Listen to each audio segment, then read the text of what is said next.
Friends, welcome back to my channel.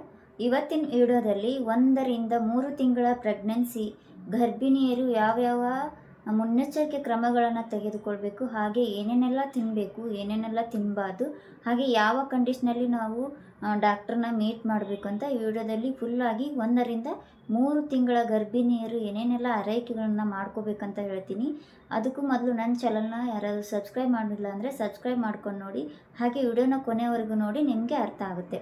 So ಮೊದಲನೇದಾಗಿ ಬಂದುಬಿಟ್ಟು 1ರಿಂದ 3 ತಿಂಗಳ ಪ್ರೆಗ್ನೆನ್ಸಿಯಲ್ಲಿ ನಮಗೆ ಡಾಕ್ಟ್ರ್ ಚೆಕಪ್ಗೆ ಅಂತ ಹೋದಾಗ ನಾವು ಪಾಲಿಕ್ ಆ್ಯಸಿಡ್ ಟ್ಯಾಬ್ಲೆಟ್ನ ಡಾಕ್ಟ್ರು ಬರ್ಕೊಡ್ತಾರೆ. ಆ ಪಾಲಿಕ್ ಆ್ಯಸಿಡ್ ಟ್ಯಾಬ್ಲೆಟ್ನ ನಾವು ಕಂಟಿನ್ಯೂಯಸ್ ಆಗಿ 3 ತಿಂಗಳವರೆಗೂ ತಗೊಳ್ಳೇಬೇಕು.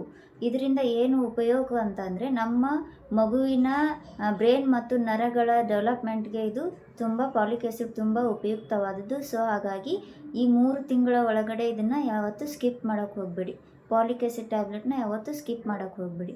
ನೆಕ್ಸ್ಟ್ ಏನು ಮಾಡಬೇಕು ಅಂತಂದರೆ, ನಮ್ಮ ಮಗು ಚೆನ್ನಾಗಿ ಗುಂಡಿಗೆ ದಪ್ಪಾಗಿ ಬೆಳೆಯೋದಕ್ಕೆ ಇದು ಮೇನ್ ಬುನಾದಿ ಅಂತಲೇ ಹೇಳ್ಬೋದು. ಸೊ ಹಾಗಾಗಿ ಈ 3 ತಿಂಗಳಲ್ಲಿ ನೀವು ತುಂಬ ಹುಷಾರಾಗಿರಬೇಕು. ಹೆವಿ ಲಿಫ್ಟಿಂಗ್ ಮಾಡೋ ಹಾಗಿಲ್ಲ, ಜಿಮ್ಗೆ ಹೋಗಬಾರ್ದು, ಜಾಸ್ತಿ ಹೆವಿ ಎಕ್ಸಸೈಸ್ನೆಲ್ಲ ಮಾಡೋಕ್ಕೆ ಹೋಗಬಾರ್ದು. ಲೈಟಾಗಿ ವಾಕಿಂಗ್ ಮಾಡಿದರೆ ನಡೆಯುತ್ತೆ. ಸೊ ಏನು ತಿನ್ನಬೇಕು ಅಂತಂದರೆ, ಹಣ್ಣುಗಳನ್ನು ತಿನ್ನಬೇಕು, ಹಾಗೆ ತರಕಾರಿ ತಿನ್ನಬೇಕು, ಬೇಳೆ ಸಾರು, ಬೇಳೆ ಪಲ್ಯ ಆ ಥರ ತಿಂದರೂ ನಡೆಯುತ್ತೆ. ಸೊ ಏನು ತಿನ್ನಬಾರ್ದಪ್ಪ ಅಂತಂದರೆ, ಚೆನ್ನಾಗಿ ಬೇಯಿಸಿದ ಆಹಾರನ ತಿನ್ನಬೇಕು.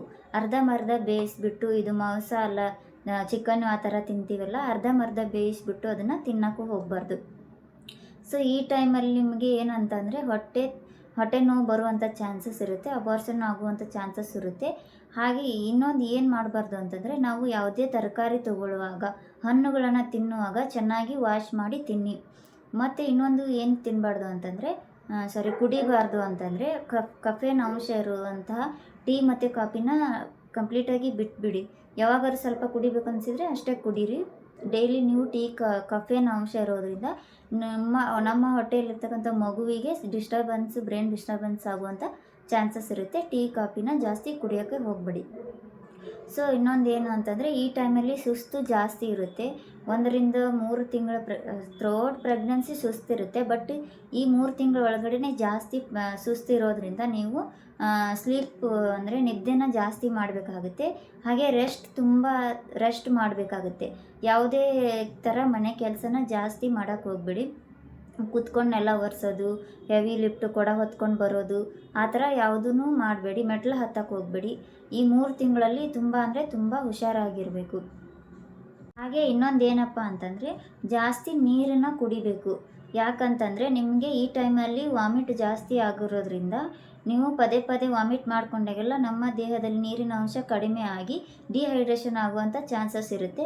ಸೊ ಮಗುವಿಗೂ ಇದು ಉಸಿರಾಟಕ್ಕೆ ತೊಂದರೆ ಆಗ್ಬೋದು. ಸೊ ಹಾಗಾಗಿ ನೀವು ನೀರನ್ನು ಈ ಟೈಮ್ 1ರಿಂದ 3 ತಿಂಗಳ ಪ್ರೆಗ್ನೆನ್ಸಿ ಜಾಸ್ತಿ ಯಾರಿಗೆ ವಾಮಿಟ್ ಆಗ್ತಾ ಇರುತ್ತಲ್ಲ ಅವರು ನೀರನ್ನು ಜಾಸ್ತಿ ಕುಡಿಬೇಕು. ವಾಮಿಟ್ ಆಗದೇ ಇರೋರು ಕುಡಿಬೇಕು.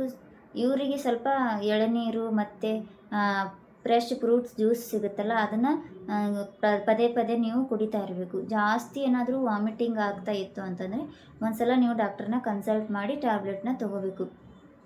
ಇಲ್ಲ ಅಂತಂದರೆ ಏನು ಮಾಡಬೇಕಪ್ಪ ಅಂತಂದರೆ, ಮನೆಯಲ್ಲೇ ನೀವು ವಾಮಿಟಿಂಗ್ ಏನಾದರೂ ಸ್ವಲ್ಪ ಕಷಾಯ ಮಾಡ್ಕೊಂಡು ಕುಡಿಯೋದು, ಹೀಟ್ ಇರೋದನ್ನು ಸ್ವಲ್ಪ ಅವಾಯ್ಡ್ ಮಾಡಿ ಕಷಾಯ ಮಾಡ್ಕೊಂಡು ಕುಡಿದ್ರೆ ವಾಮಿಟ್ಟು ಕಡಿಮೆ ಆಗುತ್ತೆ.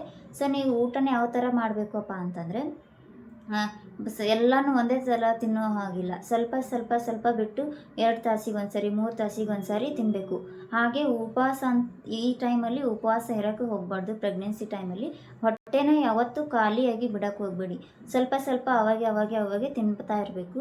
ಹಾಗೆ ಡ್ರೈ ಫ್ರೂಟ್ಸ್ನ ತಿನ್ನಿ. ನಮ್ಮ ಮಗುವಿನ ಬೆಳವಣಿಗೆಗೆ, ಬ್ರೈನ್ ಡೆವಲಪ್ಮೆಂಟ್ಗೆ, ನರ್ವ್ ಡೆವಲಪ್ಮೆಂಟ್ಗೆ, ಹಾಗೆ ಸ್ಪೈನಲ್ ಕಾರ್ಡ್ ಡೆವಲಪ್ಮೆಂಟ್ಗೆ ಇದು ಬುದ್ಧಿಶಕ್ತಿಯನ್ನು ಜಾಸ್ತಿ ಹೆಚ್ಚು ಮಾಡೋದ್ರಿಂದ ನಮಗೆ ಡ್ರೈ ಫ್ರೂಟ್ಸ್, ಅವಕೋಡಾ ಆ ಥರ ಡ್ರೈ ಫ್ರೂಟ್ಸು ಲೈಕ್ ಯಾವುದಂತಂದರೆ ವಾಲ್ನಟ್ ಜಾಸ್ತಿ ತಿನ್ನಿ. ನಮ್ಮ ಮಗುವಿನ ಬುದ್ಧಿಶಕ್ತಿ ಜಾಸ್ತಿ ಹೆಚ್ಚು ಮಾಡುತ್ತೆ. ಸೊ ನೆಕ್ಸ್ಟ್ ಏನಪ್ಪ ಅಂತಂದರೆ, ಹೆಣ್ಮಕ್ಳು ಯಾರಾದರೂ ಆಲ್ಕೋಹಾಲ್ನ ಕುಡಿತಾ ಇದ್ದರೆ ಈ ಟೈಮಲ್ಲಿ ದಯವಿಟ್ಟು ಆಲ್ಕೋಹಾಲ್ನ ಕುಡಿಬೇಡಿ. ಯಾವುದೇ ಥರ ಸ್ಮೋಕಿಂಗ್ನ ಮಾಡಬೇಡಿ. ಗುಟ್ಕಾನ ಅವಾಯ್ಡ್ ಮಾಡಿ. ಯಾರು ಕುಡಿತಾರೆ ನೀವು ಹಿಂಗೆ ಹೇಳ್ತಾ ಇದ್ದೀರ ಅಂತ ನಾನು ತುಂಬ ಜನನ ನೋಡಿದ್ದೀನಿ. ಸೊ ಹಾಗಾಗಿ ಇದನ್ನು ಮಾಡೋಕ್ಕೆ ಹೋಗಬೇಡಿ. ಇದು ಅಬಾರ್ಷನ್ ಆಗುವಂಥ ಚಾನ್ಸಸ್ ಇರುತ್ತೆ. ನೀವು ಈ 3 ತಿಂಗಳಲ್ಲಿ ನಿಮ್ಮ ಮಗುನ ಕಾಪಾಡ್ಕೊಳ್ಳೋದು ನಿಮ್ಮ ಕೈಯಲ್ಲೇ ಇರುತ್ತೆ. ಹಾಗಾಗಿ ಈ ಥರ ಎಲ್ಲ ಆಲ್ಕೋಹಾಲ್ ಅದನ್ನೆಲ್ಲ ತೊಗೊಳಕ್ಕೆ ಹೋಗಬಾರ್ದು. ನಿಮಗೆ ಡಾಕ್ಟ್ರು ಯಾವಾಗ ಚೆಕಪ್ಗೆ ಬಾ ಅಂತಾರೆ ನೋಡಿ, ಆವಾಗ ನೀವು ತಪ್ಪಿಸ್ತೇನೆ ಚೆಕಪ್ನ ಮಾಡ್ಕೊಳ್ಳಿ. ಹಾಗೆ ಏನಾದರೂ ಬ್ಲಡ್ ಟೆಸ್ಟ್ ಹೇಳಿದರೆ ಬ್ಲಡ್ ಟೆಸ್ಟಿಗೆ ಹೋಗಿ ಈ 3 ತಿಂಗಳಲ್ಲಿ ಸ್ವಲ್ಪ ಬ್ಲೀಡಿಂಗ್ ಕಾಣಿಸುವಂಥ ಚಾನ್ಸಸ್ ಇರುತ್ತೆ. ನೀವೇನೋ ಒಂದು ಮಿಸ್ಟೇಕಿಂದ ಬ್ಲೀಡಿಂಗ್ ಆಗುವಂಥ ಚಾನ್ಸಸ್ ಇರುತ್ತೆ. ಅದನ್ನು ನೀವು ಇಗ್ನೋರ್ ಮಾಡೋಕ್ಕೆ ಹೋಗ್ಬೇಡಿ. ಸಡನ್ನಾಗಿ ಡಾಕ್ಟ್ರ್ ಹತ್ರ ಹೋಗಿ ಚೆಕ್ ಮಾಡಿಸ್ಕೊಂಡು ಟ್ಯಾಬ್ಲೆಟ್ನ ತಗೊಳ್ಳಿ. ಮೋಸ್ಟ್ ಇಂಪಾರ್ಟೆಂಟ್ ಏನಪ್ಪ ಅಂತ ಅಂದರೆ, ಇದು ಮೋಸ್ಟ್ ಇಂಪಾರ್ಟೆಂಟ್ ಕೇಳಲೇಬೇಕು. ಯಾವುದೇ ಥರ ಡಾಕ್ಟ್ರು ಕೊಡದೆ ಟ್ಯಾಬ್ಲೆಟ್ಸ್ನ ನೀವು ಸ್ವಂತವಾಗಿ ಹೋಗಿ ಟ್ಯಾಬ್ಲೆಟ್ನ ತೊಗೊಳಕ್ಕೆ ಹೋಗಬಾರ್ದು. ಇದರಿಂದ ನಿಮ್ಮ ಅಬಾರ್ಷನ್ ಆಗುವಂಥ ಚಾನ್ಸಸ್ ಇರುತ್ತೆ. ಸೊ ಹಾಗಾಗಿ ಡಾಕ್ಟ್ರು ಏನು ಬರ್ಕೊಟ್ಟಿರ್ತಾರೋ ಅದೇ ಟ್ಯಾಬ್ಲೆಟ್ಸ್ನ ನೀವು ತೊಗೋಬೇಕು. ನಿಮ್ಮ ಸ್ವಂತದಿಂದ ನೀವು ಯಾವತ್ತೂ ಟ್ಯಾಬ್ಲೆಟ್ಸ್ನ ತೊಗೊಳಕ್ಕೆ ಹೋಗಬೇಡಿ. ಈ ಟೈಮ್ನಲ್ಲಿ ಯಾವಂಥ ಟ್ಯಾಬ್ಲೆಟ್ಸು ತೊಗೊಳಕ್ಕೆ ಹೋಗಬೇಡಿ. ಬರೀ ಪಾಲಿಕ್ ಆ್ಯಸಿಡ್ ಟ್ಯಾಬ್ಲೆಟ್ನ ಅಷ್ಟೇ ತೊಗೊಳ್ಳಿ. ವಾಮಿಟಿಗೆ ಏನಾದರೂ ಬರ್ಕೊಟ್ಟಿದ್ರೆ ವಾಮಿಟಿಗೆ ಟ್ಯಾಬ್ಲೆಟ್ಸ್ನ ತೊಗೊಳ್ಳಿ. ನೆಕ್ಸ್ಟ್ ಏನಪ್ಪ ಅಂದರೆ, ಈ ಟೈಮಲ್ಲಿ ನಿಮಗೆ ಎಮೋಷ್ನಲ್ ಸಪೋರ್ಟರ್ ಬೇಕಾಗಿರ್ತಾರೆ. ಯಾಕಂದರೆ ಪ್ರೆಗ್ನೆನ್ಸಿ ಹಾರ್ಮೋನ್ ಜಾಸ್ತಿ ಇರೋದ್ರಿಂದ ಮೂಡ್ ಸ್ವಿಂಗ್ಸ್ ಆಗೋ ಥರ ಇರುತ್ತೆ. ಅಳು ಬರೋದು, ನಗು ಬರೋದು, ಸುಮ್ಮನೆ ದುಃಖ ಆಗೋದು, ಸುಮ್ಮನೆ ನಗು ಬರೋದು, ಈ ಥರ ಆಗ್ತಾಯಿರುತ್ತೆ. ಇದಕ್ಕೆ ನೀವು ನಿಮ್ಮ ಪಾರ್ಟ್ನರ್ ಜೊತೆ ಖುಷಿಯಾಗಿರಬೇಕು. ಸೊ ಹಾಗೆ ಓಪನ್ ಅಪ್ ಆಗಿ ಮಾತಾಡೋದು, ಒಬ್ಬೊಬ್ಬರೇ ಕೂತ್ಕೋಬೇಡಿ. ಒಬ್ಬೊಬ್ಬರೇ ರೂಮಲ್ಲಿ ಫೋನ್ ಇಟ್ಕೊಂಡು ಕೂತ್ಕೋಬೇಡಿ. ಜಾಸ್ತಿ ಸ್ಕ್ರೀನ್ ಟೈಮ್ನ ರೆಡ್ಯೂಸ್ ಮಾಡಿ ಫೋನ್ನ ಜಾಸ್ತಿ ನೋಡೋಕ್ಕೆ ಹೋಗಬೇಡಿ. ನಿಮ್ಮ ಮನೆಯಲ್ಲಿ ಇರ್ತಕ್ಕಂಥವ್ರ ಜೊತೆಗೆ ನೀವು ಚೆನ್ನಾಗಿ ಮಾತಾಡಿಕೊಂಡು ಇದ್ದರೆ ನಿಮ್ಮ ಮಗುವಿನ ಬೆಳವಣಿಗೆ ಕೂಡ ಚೆನ್ನಾಗಿ ಬೆಳೆಯುತ್ತೆ. ಕೊನೆಯದು ಏನಪ್ಪ ಅಂತಂದರೆ, ಯಾವಾಗ ನೀವು ಡಾಕ್ಟ್ರನ್ನ ಕನ್ಸಲ್ಟ್ ಮಾಡಬೇಕಂತ ಹೇಳ್ತೀನಿ. ಹೆವಿ ಬ್ಲೀಡಿಂಗ್ ಆಗ್ತಾಯಿದ್ರೆ, ಈ 3 ತಿಂಗಳ ಒಳಗಡೆ ನಿಮಗೆ ಏನಾದರೂ ಹೆವಿ ಆಗ್ತಾಯಿದ್ರೆ, ಬ್ಲೀಡಿಂಗ್ ಯಾವ ಥರ ಅಂತಂದರೆ ಕ್ಲಾಟ್ ಟೈಪ್ಸ್ ಇರುತ್ತೆ. ಕ್ಲಾಟ್ ಅಂದರೆ ಗಟ್ಟಿಯಾಗಿ ಗಡ್ಡೆ ಥರ ಹೋಗ್ತಾಯಿದ್ರೆ ನೀವು ಇಮಿಡಿಯೇಟಾಗಿ ಡಾಕ್ಟ್ರ್ ಹತ್ರ ಚೆಕಪ್ ಮಾಡಿಸ್ಕೋಬೇಕು. ಮತ್ತು ಇನ್ನೊಂದು ಏನಂದರೆ, ಜಾಸ್ತಿ ವಾಮಿಟಿಂಗ್ ಆಗ್ತಾಯಿತ್ತು, ಸುಸ್ತಾಗ್ತಾಯಿತ್ತು, ಹೊಟ್ಟೆ ನೋವು ಜಾಸ್ತಿ ಇತ್ತು ಅಂದರೆ ನೀವು ಸ್ವತಃ ಟ್ಯಾಬ್ಲೆಟ್ಸ್ ತೊಗೋಬೇಡಿ. ಡಾಕ್ಟ್ರ್ ಹತ್ರನೇ ಹೋಗಿ ನೀವು ಚೆಕ್ ಮಾಡಿಸ್ಕೊಂಡು ಟ್ಯಾಬ್ಲೆಟ್ನ ತೊಗೊಳ್ಳಿ. ಸೊ ಇವತ್ತಿನ ವಿಡಿಯೋ ನಿಮಗೆ ಇಷ್ಟ ಆಗಿದ್ದರೆ ನನ್ನ ಚಾನಲ್ನ ಸಬ್ಸ್ಕ್ರೈಬ್ ಮಾಡ್ಕೊಳ್ಳಿ. ಹಾಗೆ ನೆಕ್ಸ್ಟ್ ವಿಡಿಯೋದಲ್ಲಿ ಸಿಗ್ತೀನಿ. Bye friends.